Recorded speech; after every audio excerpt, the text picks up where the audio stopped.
Hello everyone, welcome to GS education classes. My name is Geeta. उम्मीद करती हूँ कि आप सब लोग जो है बहुत ही बढ़िया होंगे।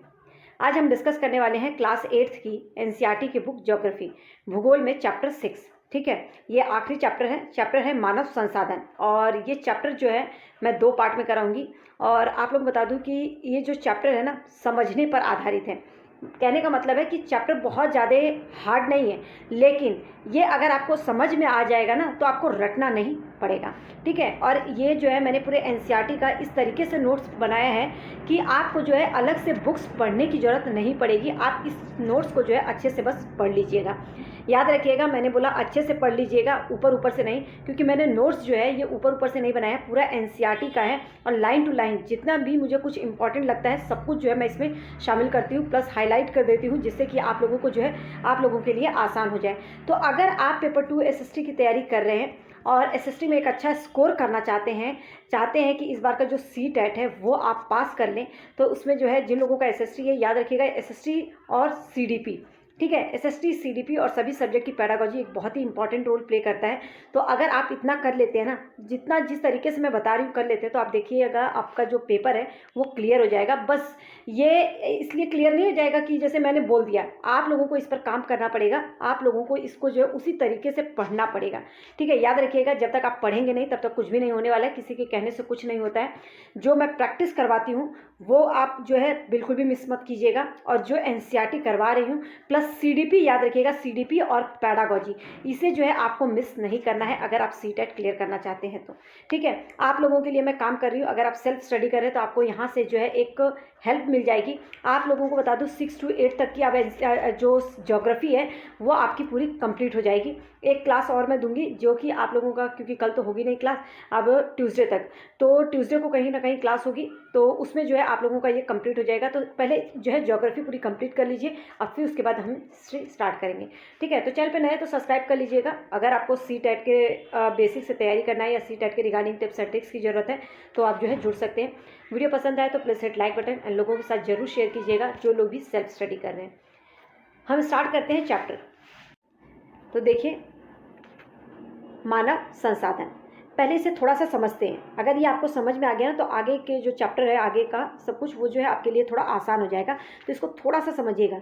देखिए, मानव संसाधन, यहाँ पे मानव जो है ना संसाधन के रूप में देखा जा रहा है। कैसे?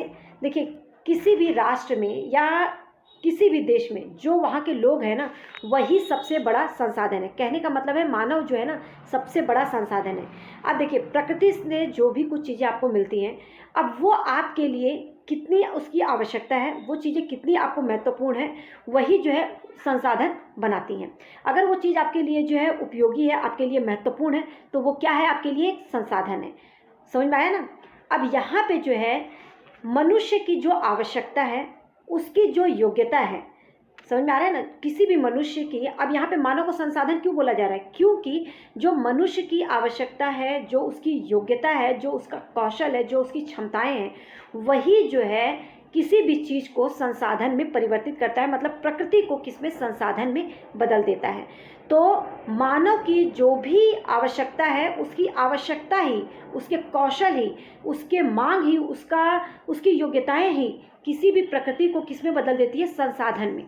समझ में आ गया? तो इसलिए जो है मानव जो है सबसे बड़ा संसाधन कहलाता है, सर्वोत्कृष्ट संसाधन है। इसीलिए जो है भारत सरकार ने 1985 में ना एक मंत्रालय का निर्माण किया था। वो है कौन सा? मानव संसाधन मंत्रालय। और यहाँ पे लोगों के कौशल को बढ़ाने के लिए जो है क्या किया गया था? काम किया गया था। इससे यह प्रदर्शित होता है कि लोग जो है देश के लिए कितने महत्वपूर्ण हैं। याद रखिएगा, मानव संसाधन मंत्रालय का जो निर्माण हुआ था, कब हुआ था? 1985 में। और यहाँ पे ये क्यों इसका निर्माण किया गया था? लोगों के कौशल का विकास करने के लिए। तो मानव संसाधन जो है, मानव ही सबसे बड़ा महत्वपूर्ण संसाधन है, क्योंकि उसकी आवश्यकता, उसकी योग्यता, उसकी क्षमता ही किसी भी प्रकृति को संसाधन में परिवर्तित करती है। ठीक है, अब आगे हम बात करते हैं जनसंख्या के वितरण की। तो हम सब लोग जानते हैं कि जनसंख्या का वितरण जो है बहुत ही असमान रूप से देखने को मिलता है। लेकिन जो जनसंख्या का जो वितरण है, मतलब किसी भी जगह पर कि दुनिया भर में कैसे लोग फैले हुए हैं, यही जो है क्या कहलाता है? जनसंख्या का वितरण। और इसे पैटर्न से हम जो है परिभाषित करते हैं तो कहा जाता है कि जनसंख्या के वितरण से तात्पर्य उसके पैटर्न से। कहने का मतलब है कि दुनिया भर में जो लोग फैले हुए हैं उसी को जो है क्या कहा जाता है, जनसंख्या वितरण। और हम सब लोग जानते हैं कि जो जनसंख्या का वितरण है वो असमान है। आप देख सकते हैं कि जो है येलो वाले बहुत सारे लोग हैं, ऑरेंज वाले उससे कम है, फिर यहाँ पे पर्पल वाले हैं। अब यहाँ पे देखो जो येलो वाले हैं ये एशिया को दर्शाता है, जो ऑरेंज है वो यूरोप को, अफ्रीका को जो है पर्पल से, मध्य व दक्षिण अमेरिका को ब्लू से, रेड से फिर उत्तरी अमेरिका, यहाँ पे जो ओशेनिया है मतलब ऑस्ट्रेलिया, न्यूजीलैंड, प्रशांत द्वीप समूह में जो रहते हैं उनको ग्रीन से। तो ये जो है क्या दिखा रहा है कि हमारे जो धरती पर है दुनिया भर में जो लोग फैले हुए हैं इनका जो वितरण है वो क्या है, असमान है। तो लोगों का जो है दुनिया भर में जो फैले हुए लोग हैं इनका जो है वितरण क्या है, असमान है। कहने का मतलब है जो जनसंख्या का वितरण है वो क्या है, असमान है। अब देखिए पूरे विश्व में जनसंख्या का वितरण जो है असमान है और हम सब लोग जानते हैं कि पूरे विश्व में जो है ना 90% भाग, कम से कम 90% भाग जो है केवल 30% की जनसंख्या पर भूमि पर निवास करती है। याद रखिएगा 90% भाग जो है केवल 30% की भूमि पर निवास जो है करती है। आप लोगों को बता दूं कि जितनी भारत की जनसंख्या है ना, जैसे कि जितनी भारत की जनसंख्या है और जितनी इसकी आबादी है उसके हिसाब से देखा जाए तो अमेरिका में इसकी जितनी इसकी यहाँ पे भारत में आबादी है अमेरिका में उतनी जो है क्या है, लैंड है, और जितनी वहाँ की जनसंख्या है उतनी जो है भारत की आबादी है। पूरा एकदम जो है अपोजिट। तो इस तरीके से जो है बोला जाता है कि जो जनसंख्या का वितरण है वो असमान है और 90% भाग जो है केवल 30% की भूमि पर क्या करती है, निवास करती है। अब ये देखिए असमान जनसंख्या वितरण जो है यहाँ पे एशिया, यूरोप, उत्तरी अमेरिका के क्षेत्रों जो हैं, उत्तरी अमेरिका के जो क्षेत्र है ये सबसे भीड़ भाड़ वाले क्षेत्र हैं। ठीक है, भीड़ भाड़ वाले क्षेत्र मतलब यहाँ पे जो है जनसंख्या ज़्यादा है। एशिया में आप लोगों को देखने को मिल रहा होगा, यूरोप और क्या बोला गया है, उत्तरी अमेरिका के। ठीक है, भीड़ भाड़ वाला जो है बनाता है। वहीं उष्णकटिबंधीय जो रेगिस्तान वाला क्षेत्र है, ठीक है, क्योंकि रेगिस्तानी इलाका है तो वहाँ पे कम लोग रहते हैं। ऊंचे पहाड़ जो है, भूमध्य रेखीय जंगलों जैसे क्षेत्रों में जो है क्या है, विरल आबादी पाई जाती है। तो पहाड़ों पे आप लोगों को देखने को मिलता होगा, रेगिस्तान वाले क्षेत्रों में यहाँ पे जो है जंगलों में बहुत कम लोग रहते हैं, लेकिन एशिया, यूरोप, उत्तरी अमेरिका में जो है सबसे ज़्यादा जो है लोग रहते हैं। अब हम बात करें कि सबसे कई बार पूछा जाता है कि 5 सबसे अधिक आबादी वाले देश, तो याद रखिएगा चीन, भारत, अमेरिका, इंडोनेशिया और ब्राज़ील, ये जो है 5 सबसे अधिक जनसंख्या वाले मतलब कि देश हैं। और पूरी दुनिया का जो है 60% जो आबादी है सिर्फ 10 देशों में रहती है। 60% आबादी केवल 10 देशों में रहती है। अधिकांश जनसंख्या जो है कई बार आता है कि मतलब कि जो जनसंख्या है वो उत्तर की ओर ज़्यादा रहती है, भूमध्य रेखा के उत्तर की ओर रहती है, कि ज़्यादा जनसंख्या भूमध्य रेखा के दक्षिण की ओर रहती है।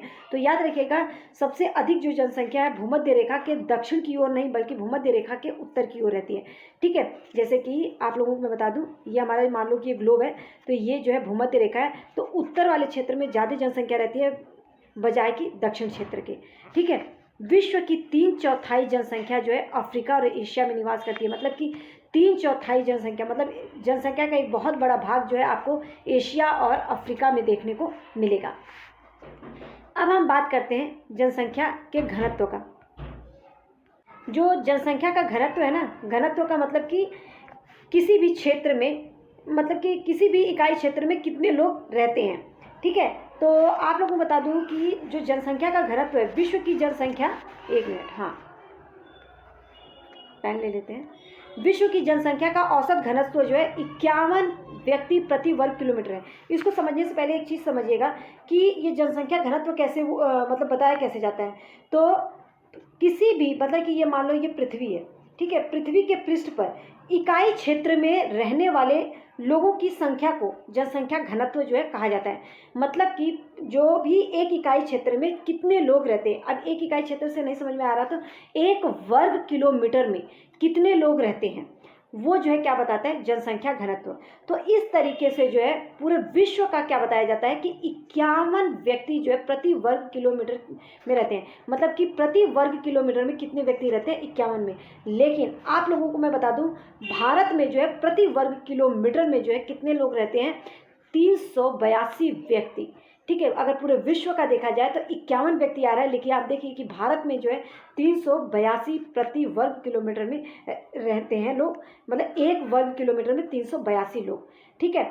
अब यहाँ पे जो है याद रखिएगा कि जो जनसंख्या का घनत्व है एक इकाई क्षेत्र में रहने वाले लोगों की जो संख्या को कहा जाता है। इस तरीके से जो है प्रति वर्ग किलोमीटर में जो है इसको निकाला जाता है। विश्व की अगर बात करें तो विश्व के हिसाब से देखा जाए तो प्रति वर्ग किलोमीटर में 51 व्यक्ति, लेकिन अगर भारत का पूछा जाए तो याद रखिएगा 382, ठीक है। दक्षिण मध्य एशिया में जनसंख्या घनत्व सबसे अधिक है। दक्षिण मध्य एशिया, एशिया की बात कर रहा है, एशिया में भी दक्षिण मध्य एशिया की बात कर रहा है, और यहाँ पे इंडोनेशिया पृथ्वी पर सबसे अधिक जनसंख्या घनत्व वाला देश है।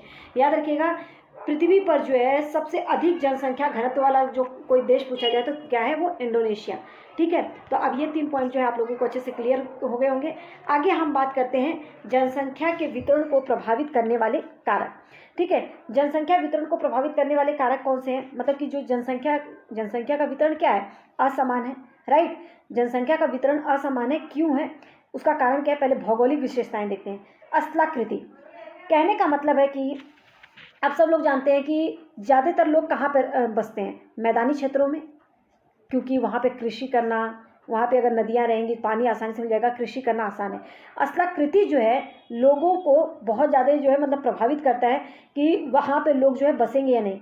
लोग जो है सदैव मतलब देखा जाता है कि जो पर्वत है, पठार है, इसकी तुलना में जो है कहाँ पे मैदानी भागों में लोग जो है बसना ज़्यादा पसंद करते हैं। और इसका कारण क्या है, क्योंकि मैदानी क्षेत्रों में क्या हो सकती है, खेती हो सकती है, वहाँ पे विनिर्माण के कार्य वो कर सकते हैं, और वहाँ पे जो है ना सेवा, कोई भी चीज़ों के लिए जो है ना उपयुक्त एक आप लोगों को चीज़ें मिलती हैं, ठीक है। और मैदानी क्षेत्रों में अगर हम बात करें तो आपको मैदानी क्षेत्रों की अगर कहा जाए तो जो गंगा के मैदान है, किसकी बात कर रही हूँ, जो गंगा नदी है, गंगा नदी जहाँ से निकलती है उसके जो मैदान है विश्व में सबसे अधिक घने बसे हुए हैं, क्योंकि यहाँ पे जो है जो इधर की मिट्टी है ना इसके आसपास की वो बहुत ज़्यादा उपजाऊ है, ठीक है। तो गंगा हुआ, जबकि एंडीज़, आल्प्स, हिमालय जैसे पर्वत जो है यहाँ पे जो है लोग बहुत ही कम बसे हुए हैं। तो स्थलाकृति जो है जनसंख्या के वितरण को प्रभावित करने वाले कारकों में सबसे महत्वपूर्ण भूमिका निभाती है। अगर भौगोलिक विशेषताओं में स्थलाकृति, तो याद रखिएगा लोग पठार पर्वत के मतलब पर्वत पठार पे बसने के बजाय जो है लोग कहाँ पे बसना पसंद करते हैं, मैदानी क्षेत्रों में। जो भारत में अगर देखा जाए तो जो गंगा के मैदान है यहाँ पे जो है सबसे जो है घनी आबादी में लोग बसे हुए हैं। अब हम बात करते हैं जलवायु की। भौगोलिक कारक में दूसरा जो है वो है जलवायु। आप लोगों को पता है कि जहाँ पे बहुत ज़्यादा ठंडा होगा या बहुत ज़्यादा गर्मी होती है वहाँ पे क्या आप रहना पसंद करेंगे, खुद सोचिए, नहीं। तो जहाँ पे ठंडा कम और गर्म भी कम होता है तो लोग जो है वहाँ पे जो है ज़्यादा जो है पसंद करते हैं रहना, ना कि जैसे जो ठंडा एरिया है या जो बहुत ज़्यादा गर्म, जैसे कि सहारा मरुस्थल, क्या वहाँ पे बसना पसंद करेंगे आप, या तो जो ध्रुवीय प्रदेश है जहाँ पे ठंडा है जैसे कनाडा या अटलांटिक हो गया, अटलांटिक बोल रही, आर्कटिक हो गया, तो वहाँ पे क्या पसंद करेंगे आप बसना, बिल्कुल भी नहीं। तो दूसरा कारण क्या है, जलवायु। लोग वहाँ पे बसना पसंद करते हैं जहाँ की जो जलवायु है सही रहे, मतलब कि ना ज़्यादा ठंडा ना ज़्यादा गर्म। तो ये दोनों पॉइंट तो आप लोगों को अच्छे से क्लियर हो गए होंगे। अगर क्लियर हो रहे हैं तो please hit like button and comment section में ज़रूर बताइएगा। अगर कुछ नहीं समझ में आए तो वो भी बताइएगा, ताकि मैं जो है मेरे को पता चल सके, क्योंकि मैं डे बाय डे कोशिश रहती है कि मैं अपने आप को इम्प्रूव करती रहूँ और बेस्ट से बेस्ट मटेरियल आप लोगों के लिए तैयार करके दूँ। तो जो भी है आप लोगों का सजेशन मेरे लिए मायने रखता है, ठीक है। बस आप लोग सपोर्ट करते रहिए, और आप लोगों को यहाँ से जो है मैं पूरा एकदम अच्छे से जो है पूरे CTET जब तक एग्ज़ाम नहीं हो जाता तब तक जो है मैं आप लोगों के साथ जुड़ी रहूँगी, और आप लोगों को जो है गाइड भी करती रहूँगी और मटेरियल भी प्रोवाइड करती रहूँगी, कॉन्सेप्ट भी क्लियर करूँगी, ठीक है। बस आप लोग जो है बताते रहिएगा कि कॉन्सेप्ट क्लियर हो रहा है या नहीं। तीसरी बात करें भौगोलिक विशेषताओं में जनसंख्या के वितरण को प्रभावित करने में, तो मिट्टी। हम सब लोग जानते हैं कि जहाँ की उपजाऊ मृदा होती है, उपजाऊ जो मिट्टी होती है, लोग वहाँ पे रहना पसंद करेंगे, क्योंकि वहाँ पे क्या है, भूमि पर खेती कर सकते हैं, राइट। तो भारत में जैसे कि गंगा ब्रह्मपुत्र, भारत की बात कर रही हूँ, तो आपका क्या हो गया, गंगा, ठीक है, गंगा ब्रह्मपुत्रा। और अगर आप यही चीन में देखें तो चीन में कौन से हैं, वांगही नदी जो है, चांगजियांग वाला। मिस्र में अगर बात करें तो जो नील नदी का उपजाऊ मैदान है वहाँ पे जो है लोग बहुत ज़्यादा घने बसे हुए हैं, ठीक है। पानी जो है बहुत ही महत्वपूर्ण जो है रोल प्ले करता है, पानी बहुत ज़्यादा ज़रूरी है अगर आपको जीना है तो जो है जनसंख्या के वितरण को पानी भी प्रभावित करता है। खनिज, यस, खनिज निक्षेप वाले जो क्षेत्र हैं यहाँ पे भी लोग अधिक बसते हैं। इसका कारण क्या है कि लोगों को जो है वहाँ पे जो है एक तरह से एक रोज़गार भी मिलता है, ठीक है, वहाँ पे जो है लोगों को कहीं ना कहीं काम मिल जाता है, तो ये भी जो है लोगों के बसने को प्रभावित करता है। अब हम बात करते हैं सामाजिक, सांस्कृतिक और आर्थिक कारक किस तरीके से प्रभावित करते हैं। ठीक है, अभी हमने भौगोलिक कारक देखा कि जनसंख्या के वितरण को प्रभावित करने वाले में भौगोलिक कारक। अब सामाजिक, सांस्कृतिक और आर्थिक कारक भी है इसी तरह से। सामाजिक कारक की बात करें तो जैसे कि समाज में अगर आप लोग को रहना है तो आपको एक शिक्षा की आवश्यकता होती है, आवास रहने के लिए, स्वास्थ्य प्रतिष्ठान, ये सभी सुविधाएं जो है आपको वो जो है एक क्षेत्र में अधिक जनसंख्या को आकर्षित करती है। अगर ये सब चीज़ें हैं तो आप जो है वहाँ पे रहना पसंद करेंगे। अगर ये सब चीज़ें नहीं मिल रही हैं तो वहाँ पे आप रहना नहीं पसंद करेंगे। इस तरीके से अगर देखा जाए तो जो पुणे शहर है वो जो है यहाँ पे जो है बहुत ज़्यादा लोग बसे हुए हैं। सांस्कृतिक कारक की बात करें तो उच्च सांस्कृतिक धार्मिक महत्व वाले जो क्षेत्र हैं वो भी जनसंख्या को आकर्षित करते हैं। जो संस्कृति और धार्मिक महत्व की बात कर रही हूँ यहाँ पे मैं, ठीक है। जैसे कि आपको पता है कि जो हरिद्वार है, कई लोग जो है वहाँ पे जाते हैं और वो लोग जो है इतना मतलब कि धार्मिक होते हैं कि वो वहीं पर बस जाते हैं। तो इस तरह का भी देखा गया है कि ये भी जो है चीज़ों को, लोगों को जो है प्रभावित करती है। आर्थिक कारक की बात करें तो लोग रोजगार पाने के अवसरों के कारण जो है औद्योगिक क्षेत्र में जाकर जो है रहना पसंद करते हैं, क्योंकि वहाँ पे उनको रोजगार मिलता है। तो जनसंख्या के वितरण में जो है आर्थिक कारक का भी जो एक महत्वपूर्ण योगदान होता है, क्योंकि ये लोगों को रोजगार देता है। आगे बात करते हैं जनसंख्या परिवर्तन। अब जनसंख्या परिवर्तन कैसे होता है तो याद रखिएगा 3 कारक हैं इसके: जन्म दर, मृत्यु और प्रवासन। अब जन्म क्या होता है, मतलब कि जहाँ पे जन्म होता है उसके कारण भी आप लोगों को पता है कि जनसंख्या में परिवर्तन होगा। मृत्यु होता है तो भी जनसंख्या में परिवर्तन होगा। प्रवासन के कारण भी जनसंख्या में परिवर्तन देखने को मिलता है। ठीक है, तो ये तीनों ही चीज़ें हैं, ये तीनों ही कारण जो है जनसंख्या परिवर्तन, इन तीनों के ही कारण जनसंख्या में परिवर्तन होता है। जन्म दर की बात करें तो प्रति 1000 लोगों पर जीवित जन्मों की संख्या को संदर्भित करता है, मतलब कि प्रति 1000 व्यक्तियों पर कितने जीवित बच्चों ने जन्म लिया। मृत्यु दर भी प्रति 1000 लोगों पर कितने बच्चों की जो है मौत हुई वो दर्शाता है। प्रवासन, ये भी किसी भी क्षेत्र के अंदर या बाहर लोगों की जो आवाजाही है उसको प्रदर्शित करता है। ठीक है, तो अगर आगे हम बात करें प्राकृतिक विकास दर। प्राकृतिक विकास दर क्या होता है, ठीक है, अभी मैं आप लोगों को क्लियर करूंगी जन्म दर और मृत्यु दर के कारण जो है जनसंख्या में किस तरीके से जो है परिवर्तन देखने को मिलता है। ठीक है, पहले ये समझ लीजिए प्राकृतिक विकास दर क्या होता है। देखिए इससे क्या होता है, जन्म और मृत्यु के बीच में जो विसंगति से, जन्म और मृत्यु दर के बीच में विसंगति से, जैसे कि आप लोगों को पता है कि जन्म के कारण जो है जनसंख्या में परिवर्तन हुआ, लेकिन जितना जन्म हुआ उतनी ही मृत्यु हुई, तो क्या इससे जनसंख्या में परिवर्तन देखने को मिलेगा? नहीं। जन्म दर हो, जब कहीं पर भी जन्म दर में वृद्धि हो रही है लेकिन मृत्यु में कमी आई तो जनसंख्या में परिवर्तन देखने को मिलता है। ठीक है, जैसे कि 1800 के बाद क्या देखा गया है कि जो चिकित्सक सुविधाएं हैं, मतलब जो मेडिकल फैसिलिटी है वो जो है बहुत ज़्यादा बढ़ गई। अच्छे से लोगों को जो है खाद्य आपूर्ति में वृद्धि होने लगी, तो इसके कारण जो है मृत्यु दर में गिरावट देखने को आई।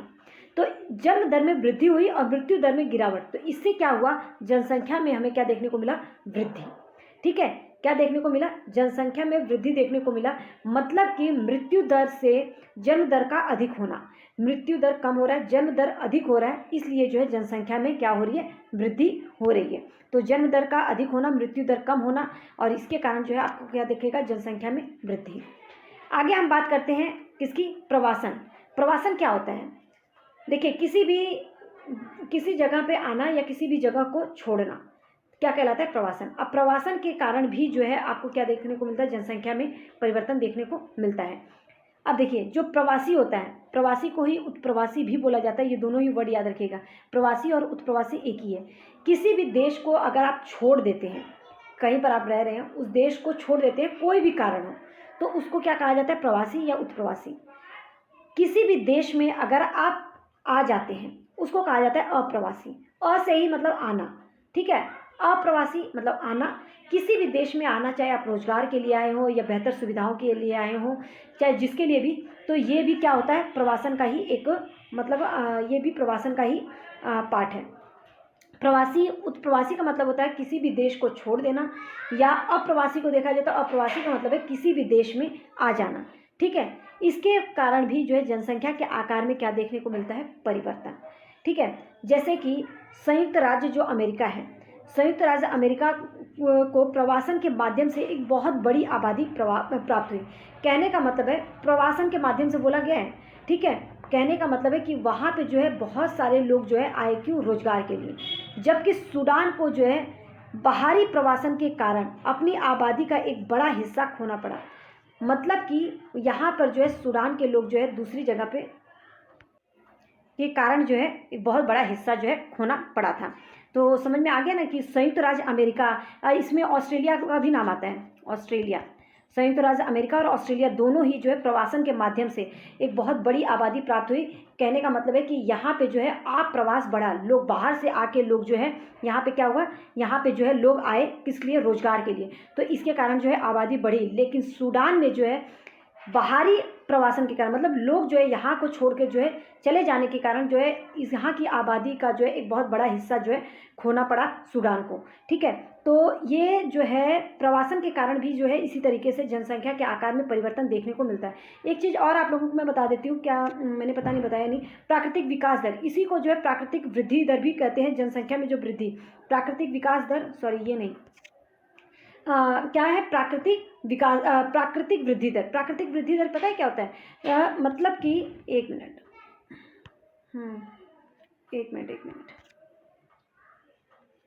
हाँ, जन्म दर और मृत्यु दर के बीच जो अंतर होता है ना, इसी को बोलते हैं प्राकृतिक वृद्धि दर। मतलब जन्म दर और मृत्यु दर के बीच के अंतर को क्या कहा जाता है?